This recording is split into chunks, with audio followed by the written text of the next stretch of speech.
আমাৰ বৰনামঘৰ উন্নয়ন সমিতি সভাপতি শ্ৰীযুত দম্মেশ্বৰ গগৈ।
লুইনজ্যোতি ডাঙৰীয়াক তেখেতে ইয়াত অনুভৱ অকণমান ধৰিবলৈ অনুৰোধ জনায়।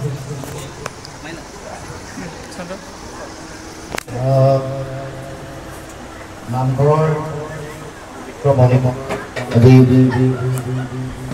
শুভ বিভিন্ন অনুষ্ঠানত উপস্থিত থকা আমাৰ অতি শ্ৰদ্ধাৰ ভকত বৈষ্ণৱসকল, আমাৰ অতি শ্ৰদ্ধাৰ আই মাতৃসকল, নামঘৰ পৰিচালনা সমিতিৰ সন্মানীয় সভাপতি, সাধাৰণ সম্পাদকভাৱে প্ৰমুখ কৰি বিষয়ববীয়া কৰ্মকৰ্তাসকল, যুৱ বন্ধুসকল, এই অঞ্চলৰ গাঁৱৰ অতি শ্ৰদ্ধাৰ ৰাইজ, মই আপোনালোক সকলোলৈকে আজি এই পবিত্ৰ শুভক্ষণত সকলোকে শ্ৰদ্ধা নিবেদন কৰিছোঁ।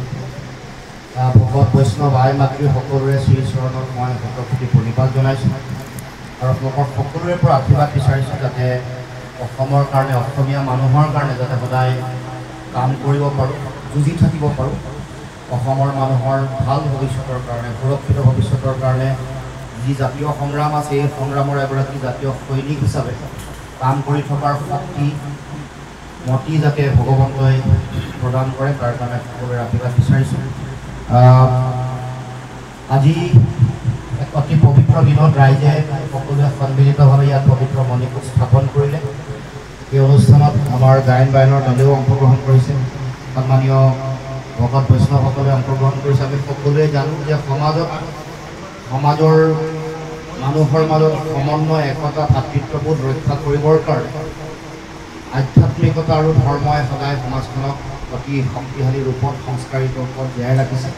গতিকে আমাৰ মানুহৰ মাজত সেই ভাতৃত্ববোধ আৰু একতা যাতে সদায় জীয়াই ৰাখে, গুৰুজনাৰ অমৰ সৃষ্টি আধ্যাত্মিকতাৰ এই চেতনা মানুহৰ হৃদয়ত যাতে সদায় শক্তিশালী ৰূপত থাকে, কাৰণ আমি সকলোৱে জানো যে ভক্তিত শক্তি থাকে, আধ্যাত্মিকতাই সমাজ শৃংখলিত কৰে। গতিকে সমাজৰ প্ৰতিটো প্ৰান্তত, প্ৰতিঘৰ মানুহৰ মাজত ভক্তিৰ অমিয়া ৰস যাতে বৈ থাকে, আমি সকলোৱে যাতে একত্ৰিতভাৱে সমন্বয়েৰে যাতে সমাজখন শক্তিশালী ৰূপত গঢ়িব পাৰোঁ। পৃথিৱীৰ মানুহৰ মাজত অসমীয়া মানুহে নিজৰ সহ্য, বীৰ্য, শক্তি যাতে শক্তিশালী ৰূপত প্ৰতিষ্ঠা কৰিব পাৰোঁ, তাৰ কাৰণে আমাৰ আদি পুৰুষ গুৰুসকলৰ তেওঁলোকৰ আদৰ্শ, চিন্তা আৰু দৰ্শন যাতে আমি সদায় হৃদয়ত স্থাপন কৰি আগবাঢ়ি যাব পাৰোঁ, তাৰ কাৰণে সকলোকে ভগৱন্তই শক্তি দিয়ক তাতে কামনা কৰি আজি শুভক্ষণত সকলোকে মই আন্তৰিকতাৰে শ্ৰদ্ধা জ্ঞাপন কৰি বিশেষভাৱে ভকত বৈষ্ণৱ আই মাতৃ সকলোৰে চৰণত পুনৰবাৰ শতকোটি প্ৰণিপাত জনাই মই মোৰ বক্তব্য সামৰণি মাৰিছোঁ। ধন্যবাদ।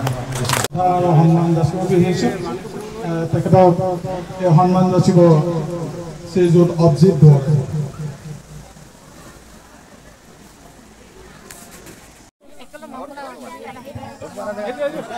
ইয়াত আছে, আছে পালোঁ।